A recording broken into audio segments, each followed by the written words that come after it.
Hi, Tony Hackett is my name. I've been narrating on Listle for a little while now, maybe about 100 stories. And what I wanted to do in this short video was to share my approach. I've been changing it a little from the start to where I am now. And the steps I've taken most recently have allowed me to really accelerate going from finishing recording through to publishing. And it's made it simpler and easier. And I'll go through that. I'll share the time it takes me to do it. And I'll do a lot of it just as a screencast. And hopefully there's some helpful tips or tricks or techniques in amongst that could help you. And feel free to leave some comments too, if there are some tips and tricks you could share back. I'm always looking to improve my processes, as I'm sure you are as well.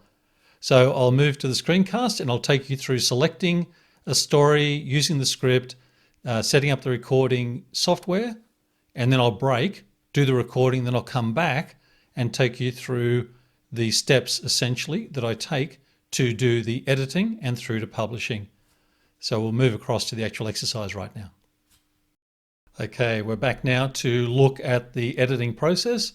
As you'll see from this screen, I am at the creator's dashboard, and now I'm just going to go through step by step until I pause and actually do the full recording, and then I'll pause and I'll come back and do the editing, and then pause and come back and do the publishing. So for now, I would always open at this page, no shocks, the dashboard, and I've gone and chosen a script that I will do now, and we'll go under drafts, we'll have a look here. And it's this story here, 95,000 stranded at sea. That's what I'm about to do. And I've tried different ways of putting the text up. I've had prompters that have auto scrolled on the iPad, which has been fine, but it put a step in where I needed to get the content into that. What I've done for the last, 20 or so, is I literally open the script up as another screen, which I've done here, and I create a half screen, and I just scroll through and read the text from the PC screen, from my monitor, and that's how I do the capture. So that's that part of it. The software I use software that I already own. And if I didn't own these two pieces, this wouldn't be my process, I could promise you. So there are other ways I'm sure to approach it. But what I used to do was to use a product called Hindenburg Journalist Pro. And that was the only piece of software that I used. And it would capture the audio super well. I use this software for a number of different tasks, including recording my podcast, Startups Roundtable. Feel free to have a look, have a listen. But it also caught the noise floor, so it didn't rule out breaths. I ended up going back and having to spend a lot of time doing the editing to make it as clean as I wanted it to be. Not an issue, but that was a real catch for me. There's another piece of software that I use though in the audio work I do in my job and also at the podcast. It's called Isotope RX7. I now capture the audio directly into here, and I use two pieces of the functionality, and I'll show you that right at the end. Then I'll compare the recording straight into Hindenburg and straight into RX7 with the two touches at the end, and you'll instantly see the difference that takes a lot of time out of every single time I record. So I'm going to pause now. I'm going to do the recording, and I'll come back when that's complete, and we'll have a look at the editing process and what I just described. And also from the time I finish the recording, I'll put the clock on so you can see how long it takes for me to do that to get it all the way through to publish. So I'm going to pause this video now and get on with the job. I finished reading the article. It was approximately 1,400 words and took about 10 minutes. What I'm going to do now is to show you a few glimpses into the software I use to record, and then I'll end up doing a pause, doing the editing, and then coming back. But first of all, let's look at this.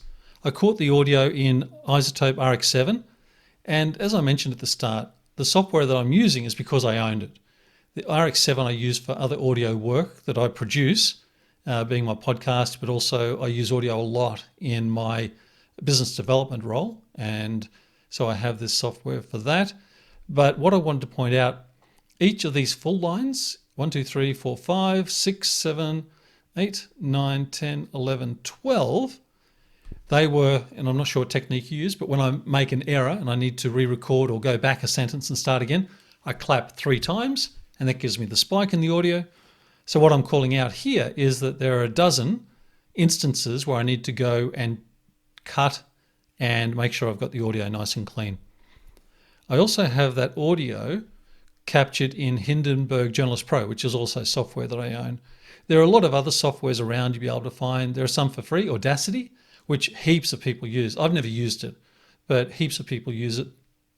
Reaper, which is really well priced, really powerful. I've not used it either, but you can find stacks of different software, and I'm sure you're using your own anyway, but these are the applications I use. What you will find though, after I go and do the cleanup and the edit, I do want to just highlight something here.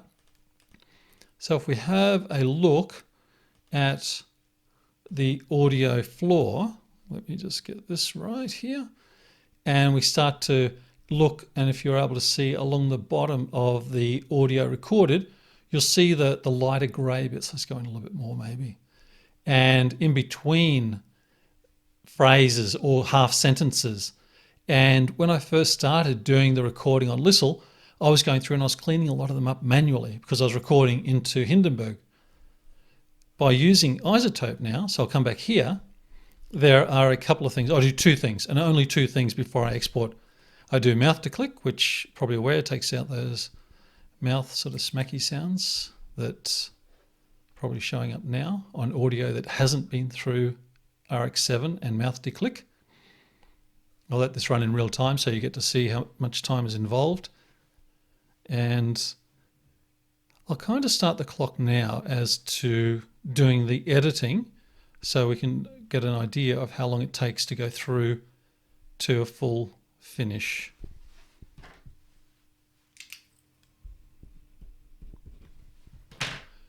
I do that, and the other one I do is breath control. Let's do that, it's pretty quick.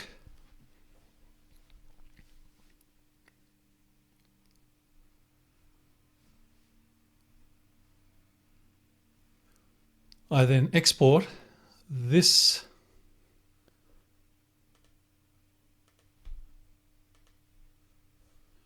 and stop.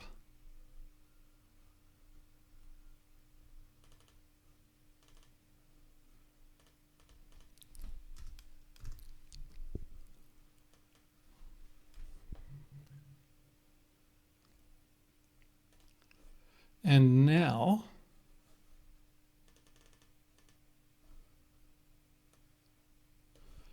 I'm going to import. So now I'll have both audios here, and I'll illustrate a point in a moment. First thing I'll do, I'll just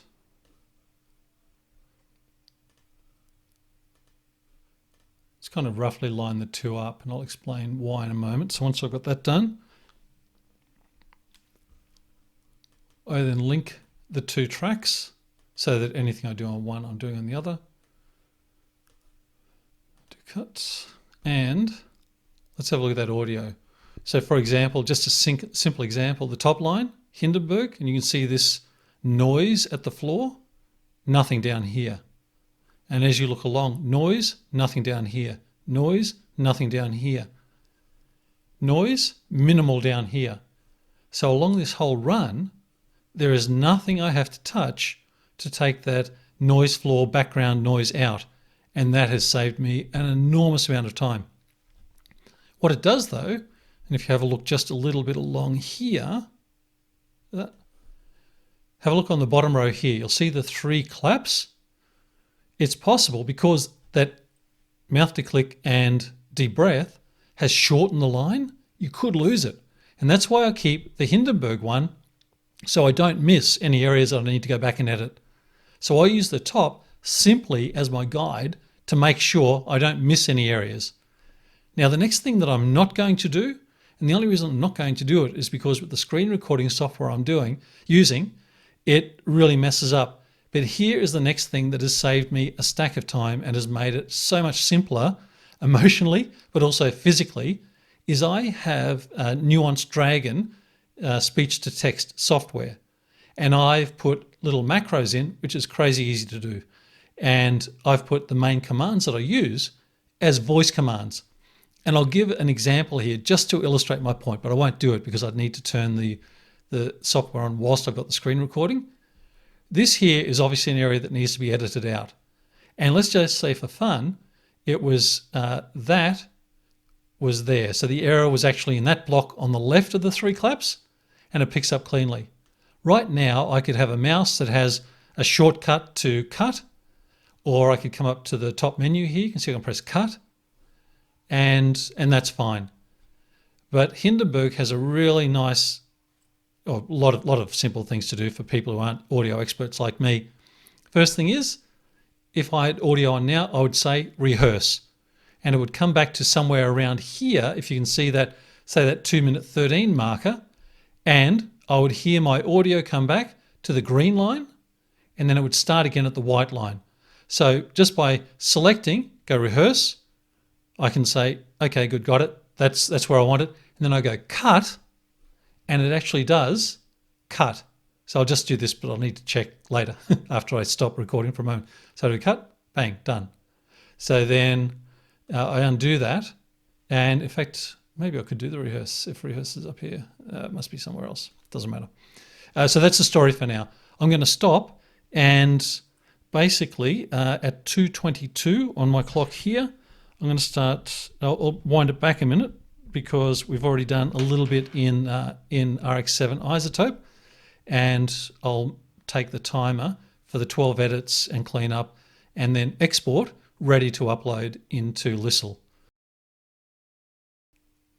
Okay, I finished the editing, somewhere between 8 and 9 minutes, depending on how you want to round it up. So 1,400 words, clean audio base, a dozen errors taken out, some gaps shortened, and now I'm ready to export. Once again, this is just the way I do it. There'll be folk that understand audio way better than me that will have a better approach, but this works and it produces a pretty clean output that I'm pleased with whenever I upload. First thing I will do is, first of all, make sure I've saved it. The next thing I will do is to unlink the two tracks. So I had them linked, and now I'm just going to work purely on the bottom level here, and then that. And then close to create a single track. Just make sure that I do have that all gold on the bottom. Yep, that's the way I wanted it. The next thing I do is there are a few pieces here. I've got a profile that actually takes some presets on the audio. So that's something I've got set up. And then I will use 3 bits here. Noise reduction, a plugin that I use.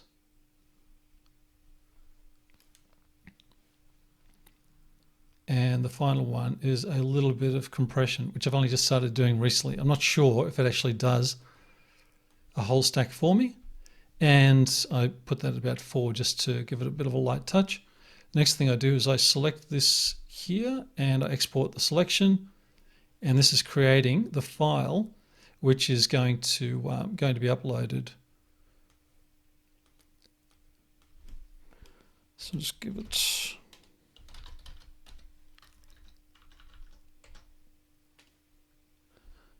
Let's just get with that. That'll do us. And then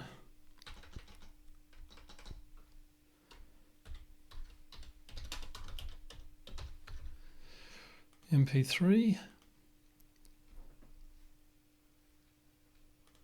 High quality. Got a preset so it outputs to a set audio volume across the lot to create a 12.5 meg file. And it's going into the folder I want it to go into. And that's now saving and at the same time running the audio through the plugins that are here. Just whilst we're looking at this, noise reduction is a standard part of Hindenburg, as was that voice profiler that I used first up. Vocal Writer is a plugin that I purchased separately, and compressor is a standard part of Hindenburg as well. So this won't take too long at all.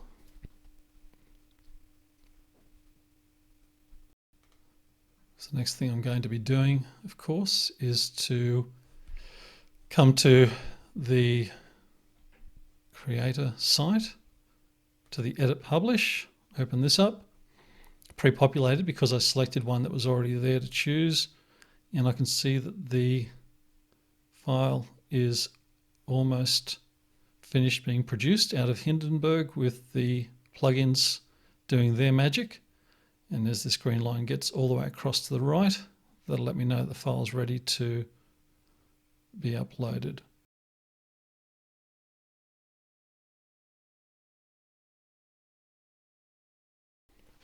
And now it's uploading.